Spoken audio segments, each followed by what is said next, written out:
Vior Said di Katolik dan boleh bercerai. Kamu Katolik ya? Ya. Katanya aku mah Islam, Allahu Akbar, alhamdulillah. Oh iya, alhamdulillah. Katanya kalau Katolik cerai nggak bisa ya? Nggak boleh. Satu pasangan sampai maut memisahkan. Apa yang sudah disatukan Tuhan tidak boleh diceraikan oleh manusia. Muslim nih ya? Iya. Misalnya kita menikah nih, Vior. Iya. Misalnya ya kan, terus aku nggak suka lagi sama kamu. Talak! Nah, satu. 3. Oh, langsung 3. Ada 1, 2, 3. Langsung talak 3, berarti kita udah nggak ini 3 lagi. tuh- Dan ada saksi, banyak banget saksinya nih.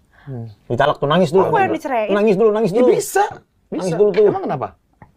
Kan kita bukan suami istri. Ya kan Gua misalkan. kan bilang misal tadi. Cerai tidak boleh di Katolik. Punya istri 2 juga nggak boleh. Satu pasangan seumur hidup 1. Lah kalau lu disiksa sama laki lu, Misal. plak, jemplak. Gak boleh Kak Abel. Ngerti gak boleh? Pasti Aku tidak sih- ada perceraian Tidak ada di perceraian dong? Katolik. Tidak ada sampai maut memisahkan. Karena kita sudah berjanji di hadapan Tuhan.